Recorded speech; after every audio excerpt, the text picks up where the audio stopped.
imperialismo, del continuismo, de la derecha.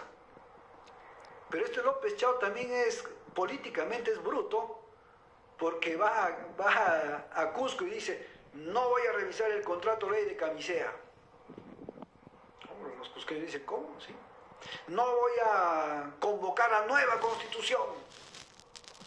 No voy a nacionalizar ningún yacimiento estratégico. Cuando eso es el grito del pueblo y sobre todo el grito del sur andino. Pero bueno, pues justamente es la marioneta que necesita el imperialismo. Es la marioneta que necesita el imperialismo. Entonces, ese señor pasó por el filtro del Fondo Monetario Internacional, del Banco Mundial, del Banco Interamericano de Desarrollo y de la Reserva Federal de los Estados Unidos para que sea miembro del Banco Central de Reserva. Todos los altos dirigentes. Y fíjense que el señor Velarde, del que nos presentan como un dios, a este señor ya senil y obeso, no por la forma, sino por sus ideas, que este señor es accionista de Volca, es accionista de Buenaventura, es accionista de Credicorp, es accionista de Telefónica Española, ahora ha cambiado de nombre, es accionista del puerto de Chancay, es accionista de Minsur, una empresa minera importante en el país. ¿Y ustedes creen que a un alto funcionario que maneja las finanzas del Banco Central de Reserva del Perú debiera ser accionista? ¿Acaso no maneja información confidencial que le permite a él enriquecerse? ¿Le va a permitir cuándo salirse o no de la Bolsa de Valores? Que también es miembro de la Bolsa de Valores de Lima, déjeme decirme, accionista. No, esto es un contubernio total para asaltar al Perú. Y cada rato, claro, por un par de periodicazos que nos presentan como el tótem, como el genio de las finanzas, no. ¿Pero quién le cree?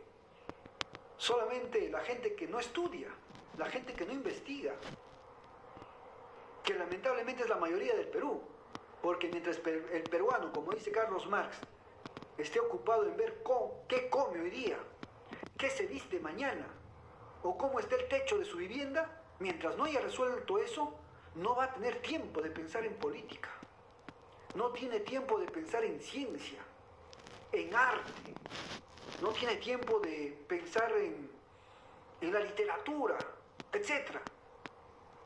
Y va a ser proclive ¿a qué? A pensar en la religión. Por eso que los pobres se van a las iglesias, porque mientras más carencias materiales tengan, creen que ahí está el complemento de su salvación. ¿Y quiénes financian esas iglesias? Los ricos, la derecha. ¿O ustedes conocen de alguna izquierda que financie alguna iglesia? No existe.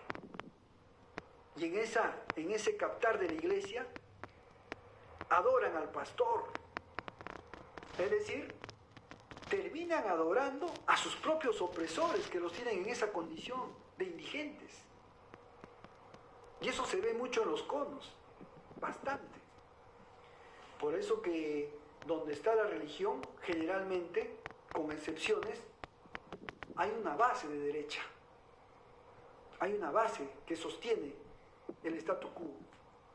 Entonces, el Banco Central de Reserva, claro, tiene funciones, ¿no?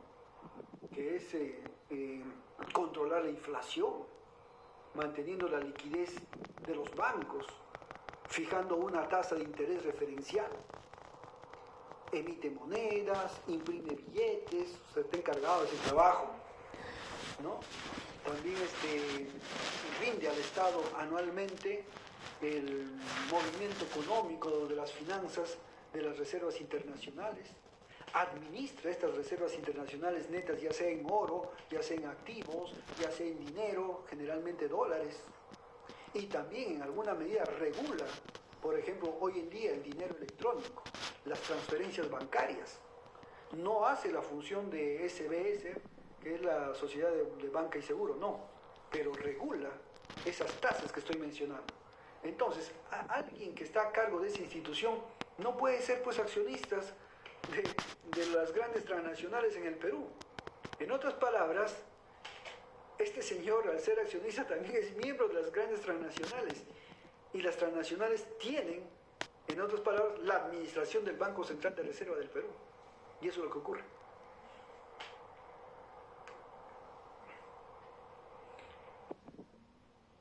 Hablamos de Venezuela, dice. Venezuela es un país heroico. Es un país que después de Chávez decidió enfrentarse al imperialismo. Decidió no someterse nunca más a los designios de una potencia extranjera y defender lo que defiende todo hombre en su integridad. ¿Y qué es la integridad de un hombre y de una sociedad? Es su dignidad, es su soberanía, ¿no? Es su autonomía. Y lógicamente lo sometieron a un bloqueo. Ustedes dicen, pero ¿cómo Venezuela va a estar bloqueado? Claro, bloqueado porque le prohibieron importaciones. Ya no llegaban a importar, por ejemplo, alimentos. Cuando triunfa Chávez, el 1% de Venezuela se dedicaba a la agricultura, porque todo lo compraba con la renta petrolera. Hoy en día, actualmente, con el gobierno, el 95% de los alimentos de Venezuela se producen en Venezuela. Fíjese el cambio enorme. ¿Por qué? Porque los bloquearon y tuvieron que ver la forma como podían resistir al bloqueo. Entonces, el bloqueo implica impedir las importaciones, pero también impedir las exportaciones. ¿Qué exportaba Venezuela? Generalmente petróleo. ¿Y qué ha pasado? Ahí estaban viendo, le incautaban sus barcos, le asaltaban sus barcos. ¿Qué más implicaba este bloqueo? Expropiación de sus activos. Le expropiaron todo el oro en Inglaterra. Le expropiaron todas sus surtidoras en Estados Unidos. Le expropiaron sus plantas de refinería en Estados Unidos, que estaban situados en Texas, en Illinois y, si no me equivoco, en Virginia. Lo expropiaron. Estados Unidos, que es enemigo supuestamente de la expropiación y que solamente los comunistas expropian, ellos le expropiaron a Venezuela. ¿Qué más hacen en el bloqueo? Le atacan sus instituciones banderas, atacan sus embajadas, atacan sus consulados, atacan sus barcos, atacan sus aviones. Por eso que le quitaron 2 aviones a Venezuela. ¿Ya? Todo eso forma parte del bloqueo. Aparte de eso, lo bloquean en todo el sistema financiero internacional. Le prohíben comercializar con dólar.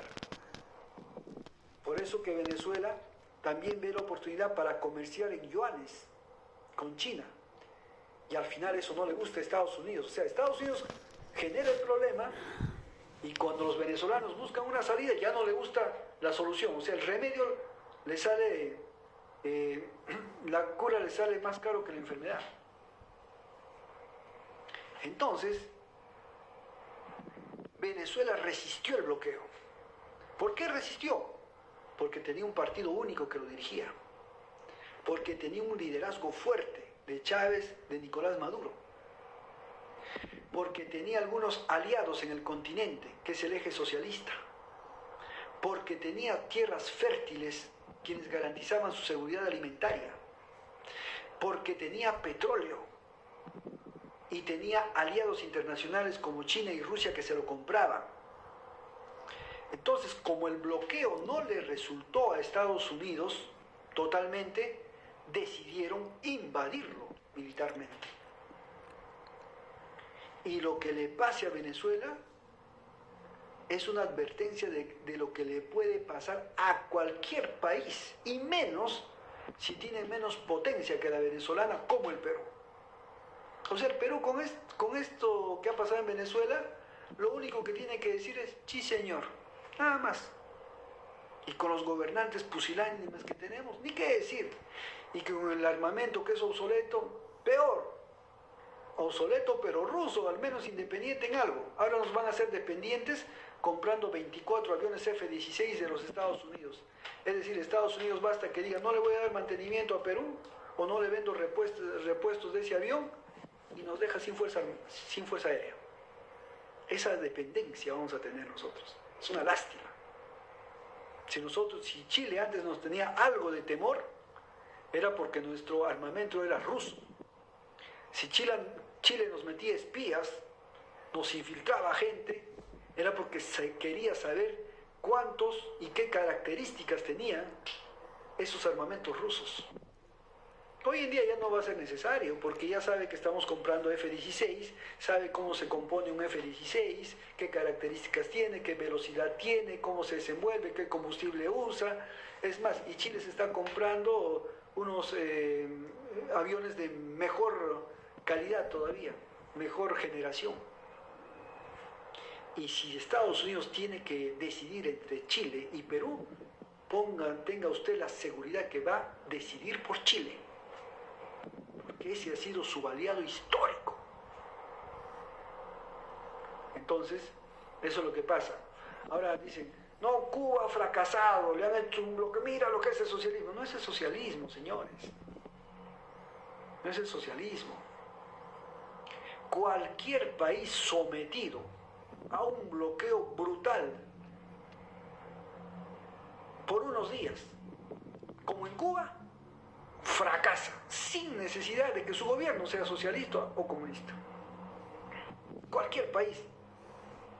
El Perú estaría arriando bandera en 15 días o en un mes. Estaría pidiendo perdón de rodillas. Más bien hay que aplaudir a Cuba esa resistencia de más de 6 décadas defendiendo su revolución. Yo he vivido en Cuba y había muchas carencias materiales, alimentación, insumos de todo tipo. Pero ¿sabe qué? A pesar de esa deficiencia, de ese déficit material, siempre me sentí alegre de vivir en un país soberano, un país que no se rendía, un país que luchaba, un país de valientes. Ese valor inmaterial que ha dejado la revolución cubana, no solamente en los cubanos, sino en los revolucionarios de América Latina, es el mayor legado que te puede dejar. El mayor legado. Y eso le molesta al imperialismo. Porque aunque bombardeen Cuba 30 veces, aunque exterminen todo su pueblo, el ejemplo de la dignidad, de la soberanía, de la resistencia, va a ser vivo, latiente, va a latir todos los días. Eso es lo que le molesta al imperialismo. Eso le molesta, les arde. Y es algo que no van a poder apagar. Ahora acá dice, ¿por qué no has apoyado al expresidente Pedro Castillo si pertenecía? Bueno, eso he explicado en el primer momento, ¿no? He explicado en el momento. Yo creo que lo he apoyado más bien demasiado. Le he dado una bandeja servida. Le he dado un partido para que postule, porque ningún partido hubiera invitado a Castillo para el 2021 para que sea candidato presidencial. Ningún partido le hubiera dado el programa de gobierno, el que repitió en todos sus mítines. Ningún partido le hubiera dado el nombre del partido, el lema del partido, el logo del partido, para que él se beneficie, porque todo eso es una producción de muchos años, mucho esfuerzo. Perú Libre llega en la batalla, ya va a ser 20 años. No es un partido de hace 5 años, 3 años, no.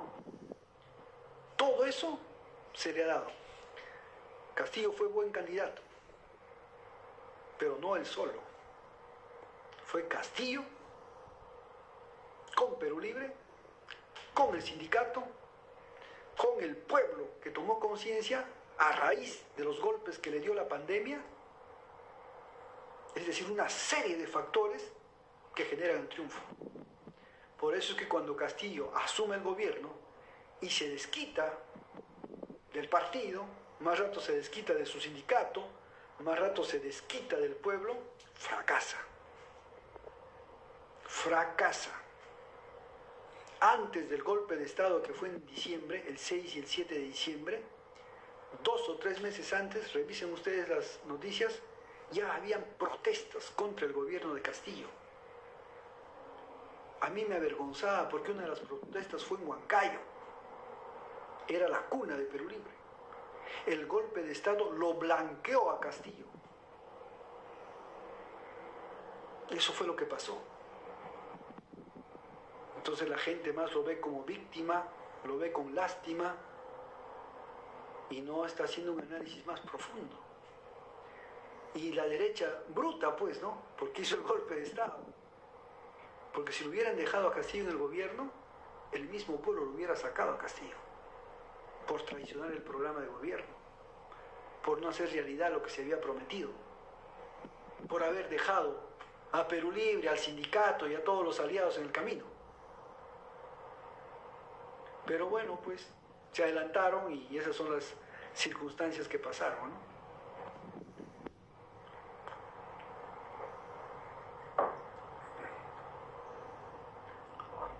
A ver qué más dice ahí.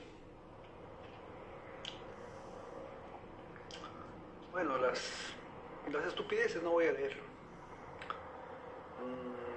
Dice acá, cuando seas presidente vas a recuperar las empresas del Perú de Porqui. Claro, hay que recuperarlas. Hay que recuperarlas. El Estado, señores, no es un mal administrador. Eso es lo que nos han enseñado. Eso es lo que nos han metido a la cabeza. Eso es lo que repiten los medios de comunicación de los ricos, que quieren apoderarse y adueñarse de todo. El Estado tiene buenas empresas, inclusive actualmente. Por ejemplo, el Banco de la Nación es una gran empresa estatal, que nunca ha quebrado. Y si tuviera mayores facultades como tienen los demás bancos, el Banco de la Nación sería el primer banco en el país. Nunca ha quebrado, es bastante disciplinado, su personal es ejemplar y administra bien. COFIDE es otro banco del Estado, es un banco de segundo piso, así se llama. Por eso es que ustedes no van y dicen, ¿dónde está el banco COFIDE? Voy a sacar mi ahorro. No, es un banco que está encima de todos los bancos, por eso se llama banco de segundo piso. Gracias a COFIDE sobrevive el BBVA, gracias a COFIDE sobrevive el Interbank, sobrevive el Banco de Crédito, sobrevive el Scotiabank, que es el oligopolio que maneja la banca en el Perú. Gracias a COFIDE. Y es una empresa del Estado peruano. ¿Qué otra empresa del Estado peruano? CIMA, Servicios Industriales de la Marina. Ha hecho el 90% de los puentes del Perú. Y hace poco ha terminado la modernización del Canal de Panamá, empresa del Perú, creada con Velasco Alvarado, con astilleros en Callao, en Chimbote y en Iquitos. Esa empresa hay que cuidarla. ¿Qué otra empresa? Es salud. Ustedes dirán, pero es salud, da cólera, cuando uno va, no hay cita. Pero si ustedes analizan de todos los pacientes que van a salud a consultorio, el 90% llega a su consulta y se retira de salud solamente con paracetamol e indometacina, nada más. O sea, era más bulto que otra cosa. Y el paracetamol y la indometacina lo pueden dar fuera de los hospitales. ¿Qué quiere decir entonces? Lo que está fallando es la atención primaria, es decir, está fallando el consultorio periférico, está fallando la posta periférica, está fallando el centro de salud periférico y está fallando el policlínico periférico. Ese paracetamol y esa indometacina se debe dar allá, afuera, no dentro de un hospital.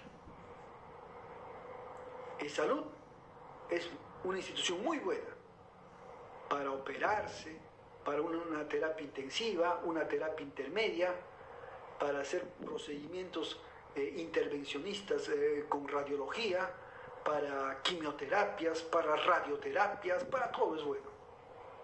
Fíjense que las clínicas en Lima, cuando tienen una emergencia, están viendo la forma como llevan al paciente de salud. Porque muchas veces en las clínicas son solamente membretes, como combis con logos de ambulancia. Les digo porque yo he trabajado en salud, conozco el monstruo por dentro. Empresa del Estado, activos mineros, empresa del Estado, quebrada, ¿no? ENACO, empresa del Estado, quebrada, ¿no? Y las que eran mejor que esas que les he mencionado, la vendieron barato, pero no la vendieron a cualquiera, la vendieron a sus testaferros.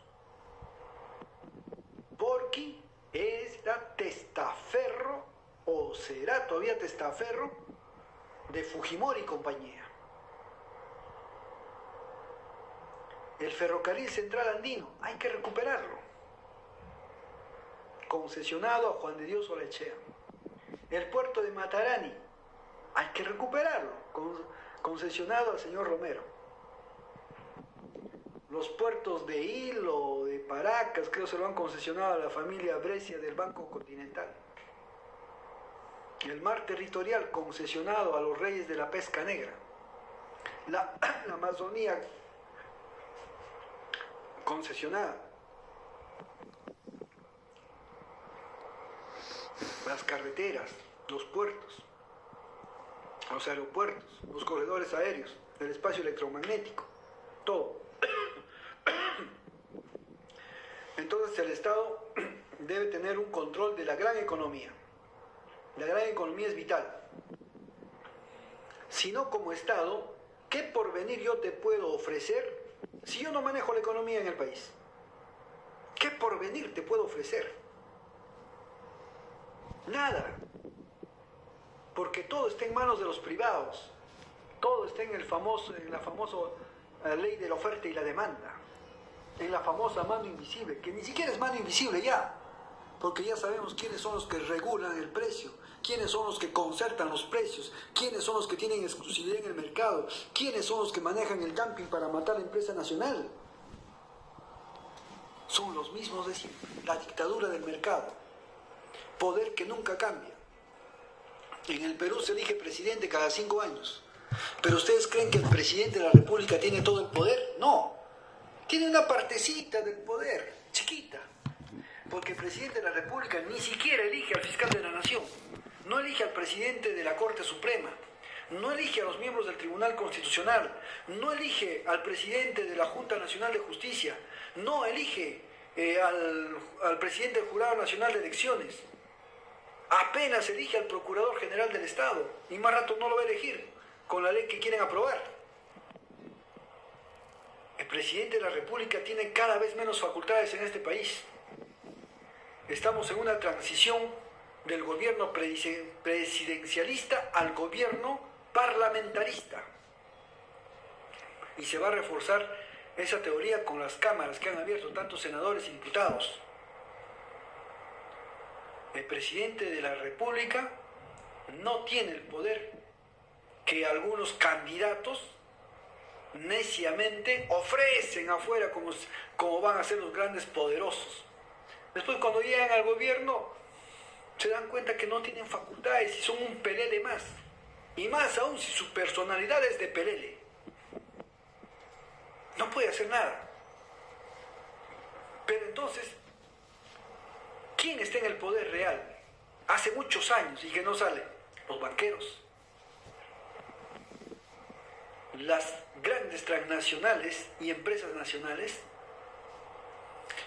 y los terratenientes agroexportadores y los terratenientes inmobiliarios hoy en día. Esos señores no salen del poder hace más de 40, 50 años. Pueden cambiar 30 presidentes, pero el señor Romero, el señor Brescia Caferate, el señor Rodríguez Pastor van a tener el mismo o mayor poder que el año anterior. Pueden cambiar a 30 presidentes. Los empresarios nacionales y transnacionales, y más aún habiendo contratos ley que no se pueden modificar, van a seguir siendo los dueños del Perú. Esa es la dictadura del mercado. Y critican las dictaduras socialistas. Oiga, tienen la cara de criticar eso, cuando los que no salen del poder sería eso. Bueno, sería que cada 5 años cambian de presidente, pero también cambian del presidente del directorio del Banco de Crédito, de todos los bancos, de todas las empresas, de todos los agroexportadores. Bueno, sería, ¿no? No cambia, ellos nunca cambian. Por eso Gramsci hacía una división. El Estado restringido era el poder legislativo, el poder ejecutivo, ¿no? Y el poder judicial. Y el Estado ampliado, que generalmente estaba en la sombra, estaba constituido pues por empresarios, por terratenientes, por banqueros, y a eso hay que agregarle últimamente las ONGs y los medios de comunicación al servicio de los ricos. Ustedes son testigos de hace unos días, cuando ya iba a salir el fallo de Vladimir Cerrón del Tribunal Constitucional, fundado, como tiene que salir por tema de ley, salió toda la jauría de los medios de comunicación, todas, incluyendo los que se decían que son antiderecha, ¿no? Los Hildebrand, por ejemplo, salieron todos. Yo me pregunto, ¿por qué tanta alevosía? ¿Por qué tanta agresividad? Supuestamente de un candidato que no aparece en las encuestas, que es Vladimir Cerrón. Lo cierto es que sí aparecemos. Este pueblo, después del año 2021, donde Perú Libre gana las elecciones, por primera vez la izquierda gana una elección nacional, ha aprendido a dar golpes electorales. Ha aprendido a dar un golpe sorpresivo y mortal, que lo va a dar el 12 de abril. Ha aprendido a disciplinar a la derecha. Por eso es que el golpe de Estado de Castillo le dolió en el alma, porque ellos habían puesto ese gobierno desde sus entrañas. Y no porque se tratara de Castillo, sino era la coyuntura, el momento ideal de que en el Perú se tenía que dar un giro de timón. Ese mismo golpe electoral lo van a dar a favor del partido y de su hijo, que no lo dejan postular. Ustedes piensan que el pueblo es bobo, piensan que el pueblo no se da cuenta que no permitirme participar en el debate es un tema de casualidad. ¿Ustedes creen que el pueblo se va a comer el cuento de una irregularidad en el Tribunal Constitucional y producto del cual hay que aguantar el fallo de Cerrón? Inclusive, no importa cómo salga ese resultado, porque el pueblo va a declarar fundado mi habeas corpus en las urnas. El pueblo me va a sacar de la clandestinidad. Y vamos a darle un giro de timón a este país. Hoy lo verán como una broma. Mañana lo verán con preocupación. El año 2021 yo fui a votar a Huancayo. Y cuando entré a votar vino toda la prensa, como siempre, le abordan a los candidatos o a los secretarios generales de los partidos y me preguntaban si íbamos a pasar la valla. Yo le dije, nuestra preocupación no es si vamos a pasar o no la valla, nuestra preocupación es con quién vamos a pasar a la segunda vuelta. Y se metieron una carcajada con ironías y todo eso, y a las 7 horas estaban llorando. Así va a pasar. El pueblo todavía no ha pensado en el tema electoral. 15 días antes es cuando el pueblo recién dice, a ver, se siente y dice, ¿quiénes son los candidatos? A, B, C, D, E, ya. ¿Quiénes representan? ¿A quiénes son? Vamos por aquí. El resto es calistenia. Por eso es que no quieren darme la libertad. Por eso es que, faltando poco para el proceso electoral, hay que aguantar el fallo de Cerrón. Hay que aguantar. Hay que impedir que gane Perú Libre nuevamente.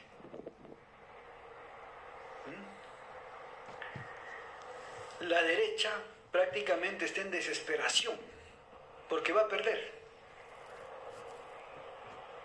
¿Y saben cuál es el síntoma de la desesperación de la derecha? El tratar de catapultar a Wolfman Grosso. O sea, ya que no ha resultado el outsider del payaso Carlos Álvarez, saben que Pepe Luna no va a levantar, y más aún con la soberbia que dice que él gana 12 millones mensual. Saben que Plata como Cancha está gobernando actualmente y a él se le debe todos estos desastres. Saben que Porky está ahorita en caída libre. Saben que Keiko Fujimori, con quien postule, nunca va a ganar. Frente a eso, nos han querido sacar a Wolfman Grosso como la alternativa, dice, ¿no? ¿Alternativa de qué?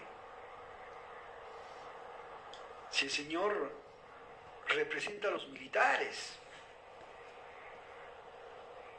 Todo militar en el Perú, en este sistema, es antipopular. Tendría que ser un Velasco. Pero Velasco, si postulaba en elecciones, perdía.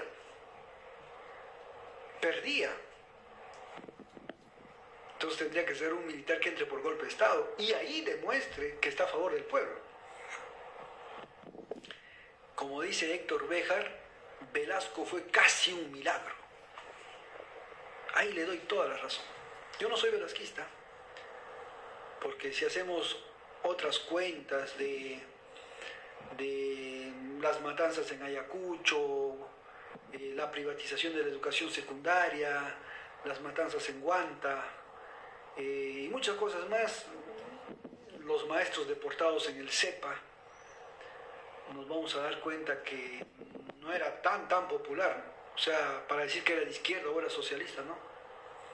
Era un gobierno nacionalista, pero que sí le puso en su sitio a los terratenientes, que tampoco fue iniciativa de él, ¿eh? La reforma agraria es iniciativa de los Estados Unidos.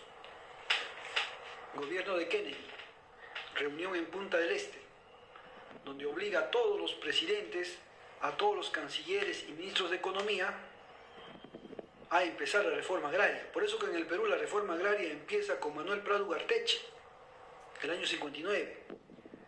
Le sigue Pérez Godoy, le sigue Lindley, le sigue Belaúnde, de 63 al 68. Y corona, después del 68, Velasco Alvarado. Estados Unidos dice, antes que ocurran revoluciones como en Cuba, hay que sacrificar al comunalismo en América Latina.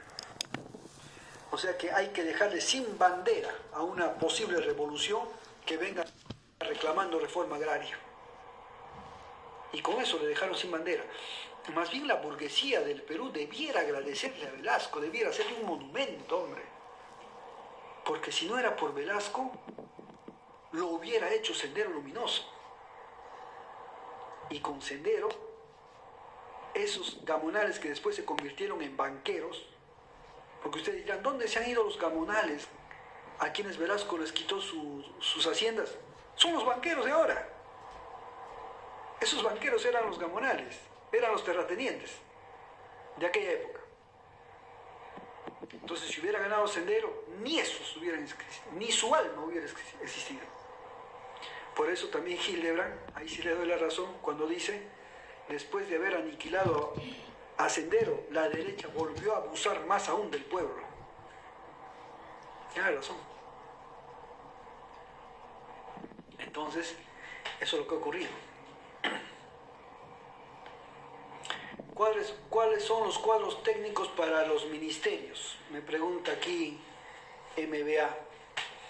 Fíjese, una pregunta frecuente que cuando me permitían a mí ir a la televisión y ser candidato, me preguntaban, ¿no?, ¿quién va a ser su ministro de Economía? Y ellos quieren que tú le digas un nombre, un referente, de un ministro capitalista, de uno que ya fue ministro de Economía. Y si le dices eso, para la burguesía estás aprobado. Pero si tú le dices un nombre nuevo, como tiene que ser porque queremos un Estado nuevo, dices, ah, no, este señor no tiene cuadro técnico. Así te vende. Entonces, la mejor respuesta es, el partido tiene cuadros, debe tener cuadros. Yo ya he tenido 2 gobiernos regionales. Perú Libre tiene una base tecnocrática, tiene congresistas, tenemos gente que sabe cómo se maneja el Estado. Pero darle ahora nombres, un poco difícil, ¿no? Quizá me voy a atrever a dar uno por respeto a la, no sé si es simpatizante, amiga, que ha preguntado eso, o amigo. Julián Palacín, que ha sido nuestro presidente de Indecopi, que fue el que le metió su multaza a Repsol cuando contaminó el mar, frente al silencio de Castillo y de su ministro Montoya. Es un buen técnico. Fíjese, a pesar de que Palacín es burgués, su extracción de clase es burguesa, su situación de clase es burguesa, pero su posición de clase es a favor de los trabajadores, a favor del pueblo. Por eso que en Palacín hay que ver mayores cualidades. Y los ha demostrado a los años. Es el único pituco que nunca se ha ido del partido. Y tampoco pide nada al partido, por si acaso.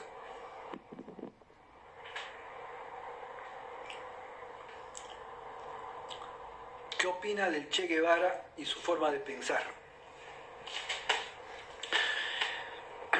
Ernesto Guevara de la Serna, ustedes saben que fue argentino, no llegó a culminar la carrera de medicina, hizo una aventura, la famosa aventura con motocicleta, que se va desde su lugar natal, que es Rosario, llega a Chile, de ahí va a Bolivia, y de ahí llega a Perú, y llega a Machu Picchu, a Cusco. Y en Cusco conoce a un médico peruano que lo ayuda y finalmente le da un alojamiento en Lima. Creo que es Peche Peseto, que es el nombre del hospital de salud de Chanchamay. Entonces, luego Che Guevara iba con un amigo, los dos iban en motocicleta y les habían conseguido un trabajo en el leprosorio de Iquitos. Aquella vez la lepra tenía una incidencia alta en el Perú. El amigo, si no me equivoco, es de apellido Jiménez. Él llegó al leprosorio, pero Che Guevara no llegó. Che Guevara siguió de frente, pasó todo el istmo de Panamá y todo eso, y llegó a Guatemala. En Guatemala se estaba dando una revolución, cuyo líder era Jacobo Arbenz. Y a Jacobo Arbenz le hicieron un golpe de Estado por intentar la primera reforma agraria en América Latina. Y producto de ese derrocamiento hubo una matanza en Guatemala, por el cual Che Guevara tiene que salir y se va hasta México. En México conoce unos exiliados cubanos, unos cubanos que habían tratado de tomar un cuartel en Santiago de Cuba, que era el cuartel Moncada, y que prácticamente los aniquilaron a todos, y solamente se salvaron algunos. Los condenaron a 25 años de prisión en la isla Los Pinos, pero salieron a los 2 años por presiones políticas, ¿no? Por presiones populares, mejor dicho, y por algunas consideraciones políticas que Fidel Castro estaba casado con la hija del ministro Díaz Balar. Quizá por esas consideraciones, inclusive, cuando lo capturaron no lo metieron preso. Entonces, cuando ellos salen de la cárcel, se exilian en México. Y esos son los cubanos que te estoy contando que se encuentran con Che Guevara. Está Fidel Castro, está Raúl Castro, está Almeida, está Ramiro Valdés, etc. Y había uno de ellos que era bastante chistoso, jocoso. Aparte que todos los cubanos generalmente son así, son muy alegres, ¿no?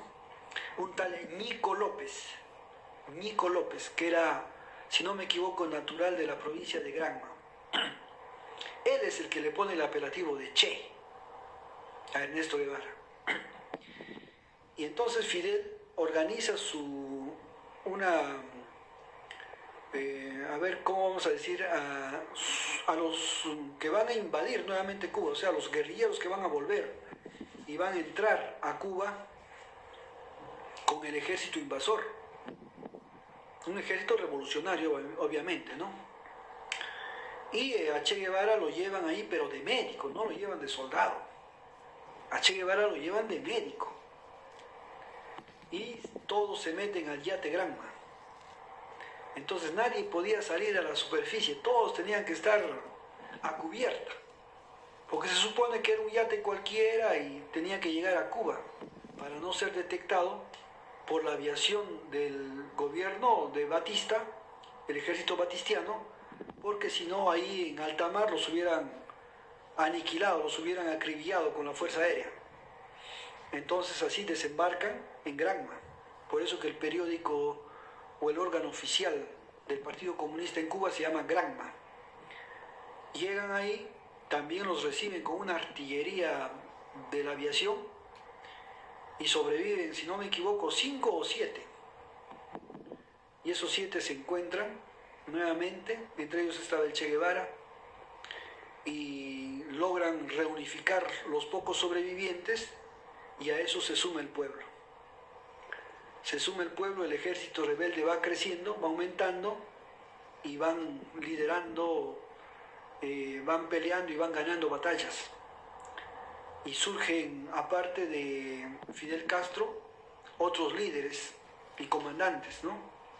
Está Fidel a la cabeza, está Ernesto Guevara de la Serna ya como comandante del ejército, está Camilo Cienfuegos, también como comandante del ejército, está Raúl Almeida Bosque, está Raúl Castro Ruz, el hermano, y otros más. Finalmente la revolución triunfa, entran en los primeros días de enero a La Habana triunfantes, Batista huye de la isla, se va a Dominicana y de ahí se va para una isla en España, si no me equivoco, y los revolucionarios desde 1959 hasta la actualidad están en el poder de Cuba. Ernesto Guevara se retira a los primeros años de la revolución y se va a África y organiza guerrillas en el Congo. Fracasa esa guerrilla, fracasa militarmente pero no ideológicamente. De ahí se va a Angola, derrotado Che Guevara regresa a Cuba y le dice a Fidel de que él tiene las intenciones de liberar su país, que es Argentina, y que la estrategia sería ingresar por Bolivia. Fidel hace todo lo posible, lo va persuadiendo para que no haga eso. Che Guevara insiste. Entonces hacen una estrategia y a Che Guevara lo maquillan como si fuera un diplomático extranjero, y tras ese maquillaje invita a la gente más allegada a Che Guevara a una cena y nadie lo reconoce. Entonces, como nadie lo reconoce a Guevara, Fidel llega a la conclusión de que ya estaba preparado para ingresar a Bolivia. Ingresa, creo que es a través de Uruguay y de ahí se va a Bolivia, pero ingresa con un pasaporte de diplomático extranjero. Y ya ahí llega a Bolivia y tiene contradicciones con los castillistas, mejor dicho, con los del Partido Comunista Boliviano, que son los que le sabotean su revolución. Finalmente es capturado y es asesinado. Entonces Che Guevara realmente es un ejemplo de consecuencia. Es un médico que después se hizo militar, no de carrera, sino en la práctica. Fue un internacionalista, no solamente pensó en la liberación de Cuba y acomodarse, sino pensó en la liberación de los países del África, del tercer mundo, de la liberación de Bolivia y de su propio país. Fue también ministro de Economía, si no me equivoco, y presidente del Banco Nacional de Cuba. Fue el que instaló el trabajo voluntario en Cuba, donde todos los profesionales y demás miembros deben ir a la agricultura y para unificar el trabajo intelectual con el trabajo manual. Che Guevara fue realmente un ejemplo de vanguardia, un tipo que siempre estuvo delante de todo en los momentos, como dice Fidel, en las tareas más peligrosas que pudo haber tenido como reto la revolución. Yo no soy guevarista como tal, más bien soy fidelista, pero el aporte de Guevara es sumamente interesante. Ahora que Che Guevara haya ido a pelear a otros países de otros continentes, no lo hace más internacionalista que Fidel. Fidel también fue un gran internacionalista, no solamente con América Latina, sino también con el África, con Asia. Mandó siempre su ejército, tanto de soldados, de profesores y de médicos. La prueba más evidente es Angola, en el gobierno de Agustín Neto, donde perdieron la vida 6.000 cubanos en combate, pero ganaron la guerra a Sudáfrica. Y producto de esa pérdida bélica por parte de Sudáfrica es que cae el apartheid y puede liberar después a Nelson Mandela, que después se hace presidente de Sudáfrica. Era un país que inclusive tenía bomba nuclear, y antes de que tome el poder Mandela, desarticularon y se desarmaron nuclearmente. Yo creo que fue lo mejor que pudo haber pasado. Pero también el ejemplo de Cuba está en Argelia. Cuando Argelia lucha contra los franceses, logrando su liberación, y esa liberación fue gracias a los cubanos. Cuba no solamente le envió soldados, médicos, profesores, le envió también los cañones que había comprado o había adquirido de Italia, y secretamente las envía al ejército argeliano, al ejército revolucionario, para que dispararan contra Francia, porque de haberse enterado de eso Francia hubiera habido un conflicto con Italia y de Francia con Cuba. Por eso que los argelinos adoran a Cuba y Cuba los adora a ellos. Pero ahí no acaba todo. Según el libro de un desertor de la seguridad del Estado, que era guardaespaldas de Fidel, en su libro La vida secreta de Fidel, ahora vive en Miami, él dice que cuando el ejército sandinista estaba derrocando al ejército de Somoza en Nicaragua para tomar la capital, hubiera sido imposible que lo hagan ellos solos. Si no, ahí en el libro dice que Fidel les mandó 10.000 soldados de élite, secretamente, y con ellos recién toman Managua. Y después de eso, se retiran y dejan al ejército sandinista como triunfante y administrador del nuevo Estado. Y una característica que tiene Cuba es que a donde ha ido a ayudar, ya sea en Angola, en Argelia, en Namibia, en Etiopía, en Mali, ya en Nicaragua, en Venezuela, en Bolivia, en el Perú, con el terremoto de Ancash, etcétera, etcétera, nunca se ha quedado con un pozo petrolero, nunca se ha quedado con un yacimiento minero, nunca se ha quedado con un campo gasífero. Eso es lo grande de la revolución, lo grande de la revolución. Y Cuba siempre ha compartido no lo que le sobra, sino lo poco que siempre ha tenido. Está como esa parábola de la Biblia donde la viejita da unos centavos y Jesús dice, esa es la que aportó más. y no la cantidad que echaban los ricos, lo que les sobraba. Es importante conocer la historia de Cuba, ¿no? A ver, aquí dice: no entiendo cómo puede tener adeptos, no habla nada de superación, solamente tomar el poder, el Estado es. Bueno, si tú no tienes el poder, ¿qué mundo puedes ofrecer? ¿Qué mundo puedes ofrecer? ¿Puedes ofrecer cambiar? No. Si tú no tienes poder, lo que te toca es aplaudir nada más, resignarte y quedarte ahí. Por eso que Lenin decía, ¿no? Salvo el poder, todo es ilusión. Todo es ilusión. Esa superación que me estás diciendo, es imposible hacerlo sin poder.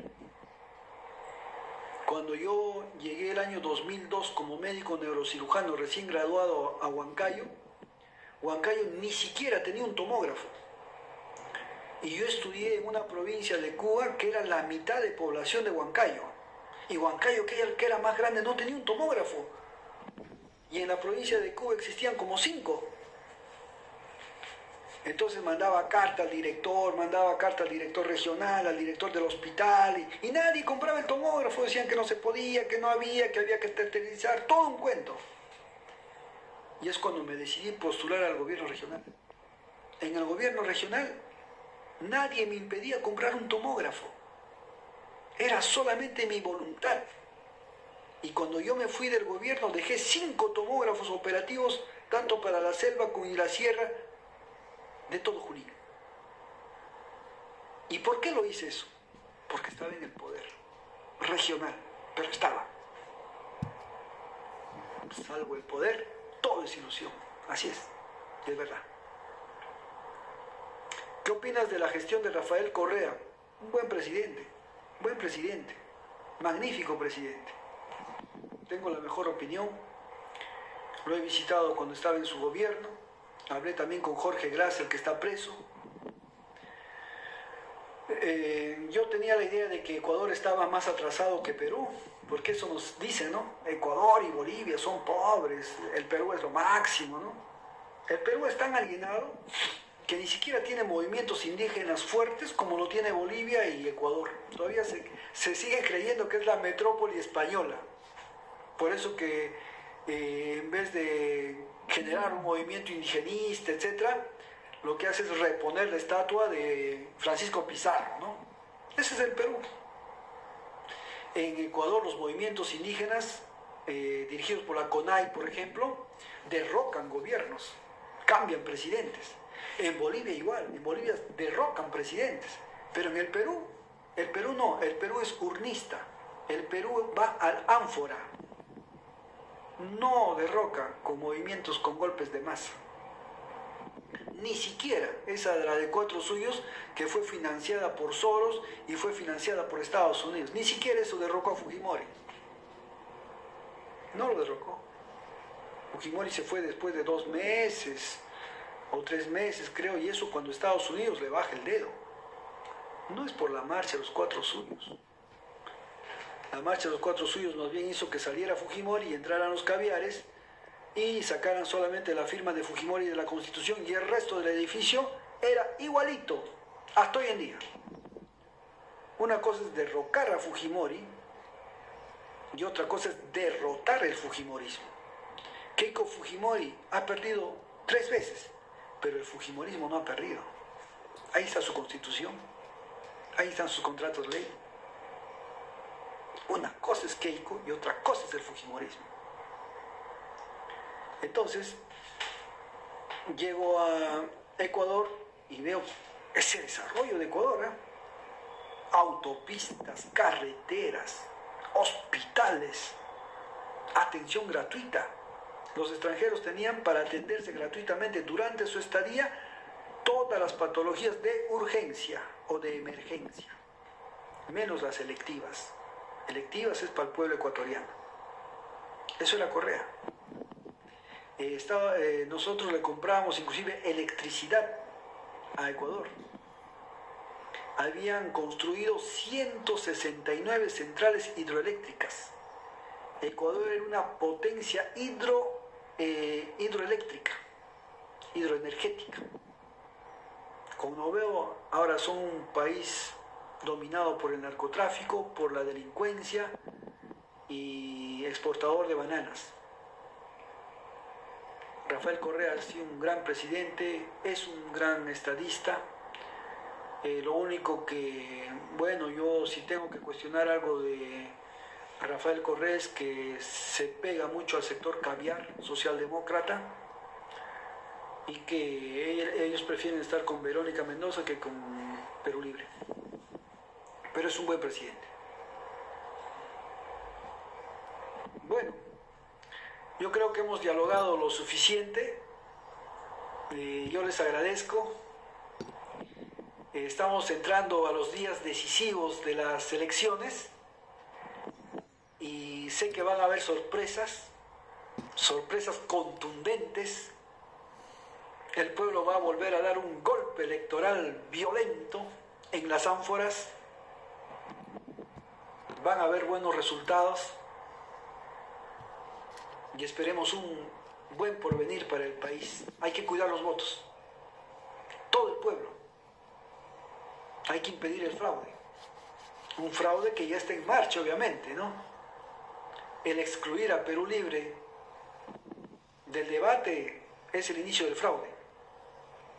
Porque eso ni siquiera, quiero que sepa el pueblo, excluir a Perú Libre ni siquiera ha sido una decisión del Jurado Nacional de Elecciones, ¿eh? Por si acaso. Ha sido una decisión de los 35 partidos contra uno. Se sometió a voto. El jurado los llamó y dijo vamos a votar. Y votaron contra Perú Libre, todos. Como decía el amigo Vilca, si hay una reunión de ratones, ¿cómo van a votar todos a favor del gato? Obviamente eso no iba a pasar. Entonces en eso se escuda el Jurado Nacional de Elecciones para decir, no, han dicho que sea presencial, que no venga Cerrón. Ya, entonces, pero que vaya a nuestra plancha, que vaya Flavio Cruz. No, tampoco puede ir.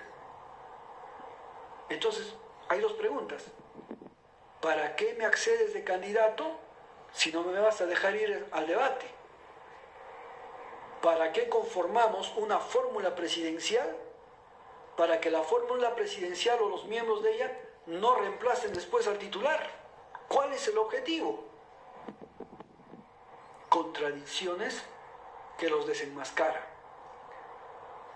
Y el atraso del Tribunal Constitucional para emitir el fallo de mi liberación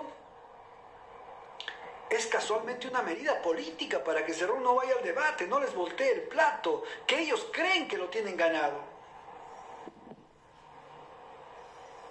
Y si hay un ensañamiento contra Perú Libre y su líder, es porque nos han reconocido como fuerza política. Porque si nosotros fuéramos un partido insignificante, nos dejarían postular, pues. Ellos han quedado traumados después del 2021. Ese 46% de indecisos de entrada no es un voto pro sistema, es un voto antisistema. Y ese 46% va a encontrar un torrente, una válvula de escape, una salida. Y ese torrente va a ir a Perú Libre. Y Perú Libre va a volver a arrasar, va a estar en una segunda vuelta. Y ahí espero que nos dejen ir al debate. Porque ya sería el colmo que tampoco nos dejen ir al debate. Hasta por necesidad pública. Y nos vamos por la revancha, compatriotas. Nos vamos por la revancha con todos. Un saludo a todo el pueblo peruano. Muchas gracias a todos ustedes. Hasta más allá de la victoria.